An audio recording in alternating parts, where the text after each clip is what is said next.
Olá, pessoal! Bem-vindos a mais uma aula de Direito do Trabalho. Estive uns dias sumidinha aqui, mas já voltei. Agora eu vou tentar gravar sempre aulas uma vez na semana, postar todo domingo, todo sábado ou domingo ou segunda-feira, tá? Pra gente nunca parar de dar sequência aqui, devido aos compromissos que eu tenho também com outras coisas, né? Faculdade, trabalho, eu tive que deixar o canal por um mês um pouquinho paradinho, mas agora vamos voltar com tudo. Hoje nós vamos falar de demissão com justa causa. Estamos dando sequência à nossa aula de fim do contrato de trabalho. Nós já vimos a demissão sem justa causa, o pedido de demissão. Agora nós vamos conhecer a demissão com justa causa. E nesse primeiro bloco, que nós estamos vendo demissão com justa causa, nós vamos falar sobre as circunstâncias e os requisitos objetivos e subjetivos para se configurar a demissão com justa causa. No outro bloco, nós vamos falar um pouquinho sobre o artigo 482, que fala sobre as hipóteses que a CLT previu de demissão com justa causa. E vamos falar detalhadamente de cada situação. Depois falaremos sobre rescisão indireta, que é a justa causa do empregador. Depois culpa recíproca e distrato, tá bom? Que é a novidade da reforma trabalhista lá de 2017, que já não é tão nova mais.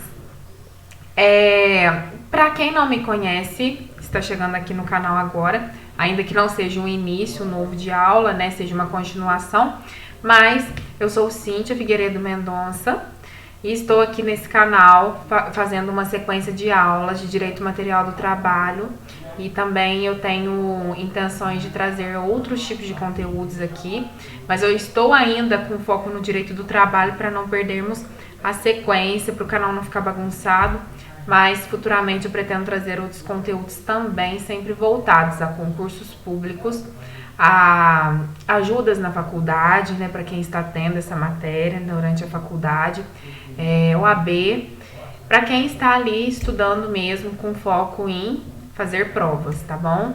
O meu intuito aqui é simplesmente trazer a teoria e mostrar como cai em concursos em OAB e como cairia numa prova de direito. Não é jamais tentar me colocar aqui como uma advogada para tentar sanar dúvidas que, infelizmente, muitas vezes a gente não consegue. Primeiro que o Estatuto dos Advogados não permite que se faça consultas pela internet, né? É preciso procurar um profissional devidamente habilitado, formado para fazer isto, olhar ali o caso concreto, ver a situação e tirar as dúvidas. Aqui o que eu faço nada mais dou aulas com o intuito de ajudar na preparação para algum concurso, algum exame de ordem ou na faculdade. Além disso, só consultando realmente um profissional devidamente habilitado e que já tem experiência ali na área e que possa pegar ali o caso concreto e analisar com dedicação, tá? E caso você tenha alguma curiosidade, também às vezes eu consigo sanar alguma dúvida durante a aula. Então vamos ao que interessa. O que é demissão com justa causa? A demissão com justa causa, ela também é chamada de dispensa por justa causa ou simplesmente justa causa. Ela ocorre quando o empregado pratica alguma das condutas tipificadas pela CLT como motivadora de sua demissão.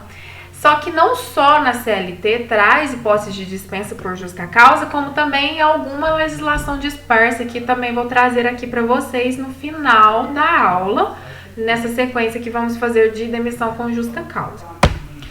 Mas o que nós temos que ter na mente é que não basta que ocorra essas condutas tipificadas pelo artigo 482 da CLT para que se configure a demissão por justa causa. Não basta que aquilo ali aconteça, tem que acontecer outras coisas juntas para se configurar a demissão com justa causa. Nós vamos conhecer o que tem que acontecer além da conduta tipificada pelo artigo 482. Existem limites para a imposição desta penalidade. Não pode simplesmente o empregador, por exemplo, ver ali uma conduta tipificada pelo artigo 482, por exemplo, um ato de improbidade, e não fazer nada ali imediatamente. E depois de um ano, pegar e falar assim, você sabe, empregado, há um ano atrás, você lembra que você me apresentou, por exemplo, um atestado falso médico, né? Um atestado médico falso? Então, há um ano atrás você fez isso, então hoje eu estou te demitindo com justa causa. Não pode acontecer isso. Quando, assim que o empregador tiver ciência daquela conduta, ele tem que já aplicar a demissão com justa causa. Um dos requisitos que vamos ver, então, é a imediaticidade. Então, existem limites, né, para a imposição dessa penalidade. A doutrina, ela traz que existem requisitos objetivos e subjetivos. Objetivos, nada mais, já fala o nome, tem a ver com aquela conduta. Subjetivo envolve o autor, a intenção do autor e para o cabimento, né, da demissão com justa causa. E o ministro Godinho, né, o Maurício Godinho Delgado, ele distingue um terceiro grupo, que é os requisitos circunstanciais. Que esse requisito, para mim, é um dos mais importantes, que é o que vai trazer essa questão da imediaticidade, da proporcionalidade, do nexo causal, né? Aquele fato, a demissão tem a ver com o fato que, por exemplo, um fato aconteceu, deu um resultado que ocasionou na demissão. Tudo tem que estar relacionado, não pode ter algo ali aleatório no meio para falar, eu estou te demitindo com justa causa. Então, esses requisitos circunstanciais são de extrema importância. E o Maurício Godinho Delgado distingue esse terceiro grupo. E o que seriam, então, os requisitos objetivos da demissão com justa causa? Os requisitos objetivos dizem respeito à conduta, essa conduta que envolve a tipicidade, é aquilo lá que está previsto no 482, são aquelas situações que o 482 da CLT traz para a gente como demissão com justa causa. Então, um dos requisitos objetivos da demissão com justa causa é que a conduta deve estar tipificada, né? Deve haver prévia tipificação da conduta na lei. E também deve haver ali a gravidade, né? A infração do obreiro deve afetar francamente o contrato de trabalho, aquela atuação macular totalmente o contrato de trabalho.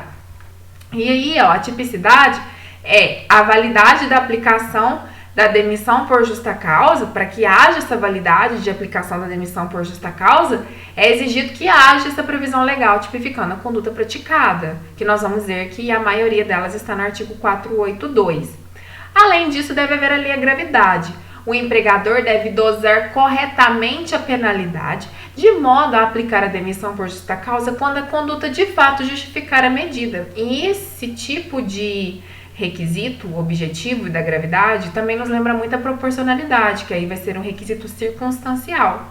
Mas então, nada mais nada menos que requisitos objetivos para configurar a demissão com justa causa é que haja ali a tipicidade da conduta ali na lei e a gravidade. Os requisitos subjetivos aí já demandam uma análise da autoria. Aquele empregado que cometeu aquela falta grave, ele deve ali ter, junto da intenção dele, do íntimo dele, ou um dolo ou uma culpa nesse ato faltoso. Ou ele fez ali com aquela intenção de fazer aquilo de errado, né, aquela falta grave, ou ele não quis, né, fazer algo errado, mas negligenciou algum dever dele, ou foi imprudente, ou fez aquilo por descuido, né? É a negligência, a imprudência e a imperícia. E o que significa então a autoria, né? A autoria, quando a gente tem que olhar para o autor ali, para o empregado, a gente tem que observar se ele agiu, se ele cometeu alguma ação que não poderia ou se ele cometeu alguma omissão. A omissão seria quando ele tinha aquele dever de agir e não agiu. Por quê? Porque não quis. Deixa, né? Por exemplo, um médico ali contratado no hospital, ele tá vendo ali um paciente chegar necessitando de socorro. E qual que é a o dever legal dele, o dever dele ali. O dever dele é prestar o socorro. E aí, simplesmente por dolo, né, porque quis, ou por culpa, não, primeiro eu vou ali tomar um café e depois eu vou atendê-lo, né, por uma negligência, imprudência ou imperícia, ele deixa de atender. Então ele foi omisso, ele cometeu uma omissão e ele foi faltoso por isso. Então a autoria não é só uma ação, não é só quando o empregado comete alguma falta grave, mas pode ser também uma omissão que seja configurada uma falta grave, tá? E o dolo ou culpa, é necessário que essa ação ou omissão do empregado seja com dolo ou com culpa, porque se não for, não vai se configurar a justa causa. Muitas vezes acontece algum acidente, mas sem o empregado querer. Então, não pode ali configurar uma justa causa. Tem que o empregado querer que aquilo aconteça. Ele agiu de maldade, ele agiu porque quis, ou ele agiu porque não estava nem aí com o que ia acontecer. Ele estava preocupado lá com fazer outra coisa, do interesse particular dele, e deixou de cumprir com seus deveres legais e foi omisso, tá? Então é necessário que a ação ou omissão do empregado, identificada pelo empregador, tenha sido com intenção, dolo ou com culpa, que no caso seria a imprudência, a imperícia ou a negligência. Então, nada mais, nada menos que a demissão com justa causa tem requisitos subjetivos. Esses requisitos subjetivos demandam a análise da autoria e a presença do dolo ou da culpa. Os objetivos demandam a conduta ali tipificada e a gravidade dessa conduta. Então, esses requisitos objetivos e subjetivos estão claros na nossa cabeça. Agora nós vamos ver os requisitos circunstanciais. O que seriam esses requisitos circunstanciais? Eles envolvem o nexo causal entre a falta que ele cometeu e a penalidade que ele está levando, ou seja, ele cometeu uma falta e a penalidade vai ser uma demissão com justa causa. Tem que essa falta ter a ver com a motivação da demissão com justa causa. Além disso, deve haver ali a proporcionalidade, né? A adequação entre a falta e a penalidade. Não deve uma pequena falta acarretar uma penalidade muito grande, tem que haver ali a proporcionalidade. A imediaticidade da punição, aquilo que eu disse, não pode uma falta de um ano atrás ocasionar numa demissão com justa causa. Aquela demissão tem que ser imediata. Assim que o empregador teve ciência daquela falta grave, ele deve já aplicar a demissão com justa causa, não podendo deixar aquilo passar e só aplicar dali 1 ano, 2 anos, 5 anos. Tá? Então, nexo causal entre falta e penalidade, adequação entre a falta e a penalidade, que no caso é a proporcionalidade, a imediaticidade da punição, que é a aplicação da penalidade tão logo se tome conhecimento da ação ou omissão justificadora dessa demissão com justa causa, a singularidade da punição, né? A ausência de dupla demissão pela mesma falta, né? Às vezes, eu puno o empregado agora e daqui um mês eu puno novamente. Não, isso daí não pode haver dupla penalidade. Tem que ser uma só e aquilo lá basta. A ausência de discriminação também é um requisito circunstancial, ou seja, não deve haver um tipo de pena para um empregado e um outro tipo de pena para um outro empregado. Às vezes os dois empregados cometeram a mesma falta e para um eu vou só dar suspensão e para o outro eu vou dar demissão com justa causa. Não pode acontecer isso, tá? E o caráter pedagógico do exercício do poder disciplinar. Tem que aquela pena fazer com que o empregado entenda que aquela ação dele ocasionou nessa pena, né? Nessa penalidade, no caso, numa demissão. Né? Tem que aquilo ali fazer com que ele aprenda que aquilo não pode mais acontecer, né? Que ele não pode mais cometer aquela conduta. Então, se o empregador pune o empregado considerando outros fatores que não sejam essa falta cometida pelo empregado, por exemplo, deixará de haver nexo causal entre a falta e a penalidade, e isso compromete a legalidade da penalidade. Ou seja, é o que eu disse, nexo causal. Se haver ali alguma falta e ele aplicar a demissão com justa causa, não pode ter outros fatores externos ali Ah, eu já tô embirrado com esse empregado mesmo, então eu já vou demiti-lo com justa causa. Não, tem que simplesmente aquela falta ter ocasionado isso. E tem que haver a proporcionalidade, não pode ser uma pequena falta, tem que ser uma coisa que seja proporcional, uma penalidade que seja proporcional. Às vezes convém dar uma advertência, depois uma suspensão, depois uma demissão com justa causa, né? Depende do que aconteceu, da gravidade da situação, né? Então, a proporcionalidade demanda mensuração quantitativa da pena, né, a ser aplicada. Assim, deve verificar-se na situação concreta se de fato a falta cometida justifica a demissão com justa causa. Proporcionalidade, né? Adequação entre a falta cometida e a pena que levou. E o nexo causal sempre. Não pode ter fatores externos que não sejam daquela falta grave que aconteceu. Tem que a falta estar relacionada com a pena. Não pode nada externo interferir. Isso é o nexo causal.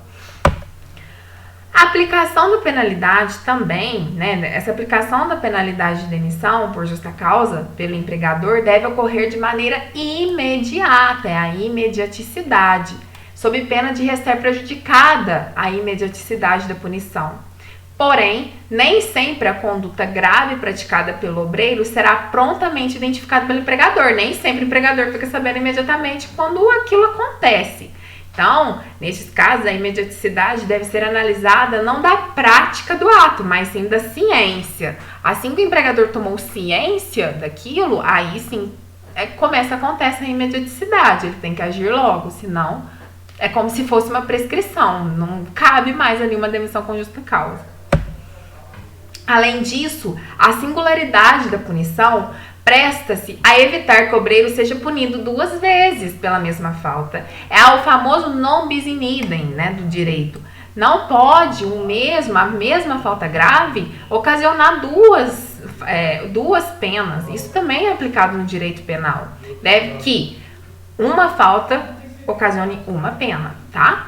Isso daí é um requisito circunstancial do correto exercício do poder disciplinar empresarial. Lá atrás nós vimos o que era o poder disciplinar, poder regulamentar, poder diretivo, né? Poder diretivo, né? Relembrando, o empregador ele pode determinar a hora de chegar, a hora de sair, dar as direções ali do trabalho a ser prestado. O poder regulamentar pode ali haver, né, regras impostas pelo empregador, um regulamento interno. E o poder disciplinar, ele pode aplicar a advertência, a suspensão e essa demissão, no caso com justa causa, tá? Mas nunca duplamente, sempre uma falta, uma pena. Não pode repetir a pena, non bis in idem. A ausência de discriminação significa que não se deve aplicar punição com viés discriminatório, uma punição para um empregado, outra punição para outro empregado. E o caráter pedagógico. As penalidades devem ser um instrumento de adaptação da conduta dos empregados às exigências de comportamento no âmbito da relação de emprego.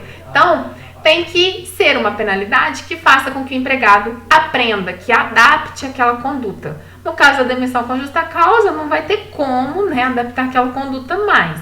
Mas, seja lá qualquer pena, seja demissão com justa causa para um próximo emprego, ou uma suspensão, ou uma advertência, ela sempre deve ter um caráter pedagógico, tá? E aqui, um quadrinho resumindo. Requisitos para a validade da demissão por justa causa: existem os requisitos objetivos, os requisitos subjetivos e os circunstanciais. Os requisitos objetivos têm a ver com a tipicidade da conduta, ali na lei, e a gravidade da conduta, o quanto isso prejudicou o contrato de trabalho. Os subjetivos é a autoria, no caso uma ação ou uma omissão do empregado faltoso, e a presença de dolo ou culpa nesse ato faltoso. Tem que ele ter tido a intenção, no caso o dolo, ou a culpa, a negligência, a imprudência, a imperícia. Se nada disso for configurado, não pode aplicar a demissão por justa causa. E as circunstanciais defendidas pelo Godinho Delgado, que é o nexo causal entre a falta e a penalidade, a proporcionalidade, né, que é aquela adequação da falta aplicada, da falta cometida pela pena aplicada, a imediaticidade da punição, não pode deixar passar muito tempo, a ausência de discriminação, a mesma penalidade para todos os empregados que cometeram aquele tipo de falta, a singularidade da punição, que é Não punir duplamente é uma falta, uma pena. E o caráter pedagógico do exercício do poder disciplinar sempre, para adequar a conduta daquele empregado. Então é isso, pessoal. Para não ficar um bloco tão extenso, vamos dar uma pausa aqui. Aí no próximo bloco começaremos a análise do artigo 482 da CLT, que fala todas as hipóteses de demissão com justa causa, só para dar um spoiler aqui para vocês. Muito obrigada, continuem aí se inscrevendo, divulgando o vídeo. Agora sempre vai ter vídeos, prometo para vocês. E é isso, no próximo vídeo começaremos a análise do artigo 482. Esse aí foi só uma análise doutrinária que nós fizemos e que é muito importante, até mesmo para a gente entender o que seria uma demissão com justa causa. E é isso, até o próximo bloco. Tchauzinho!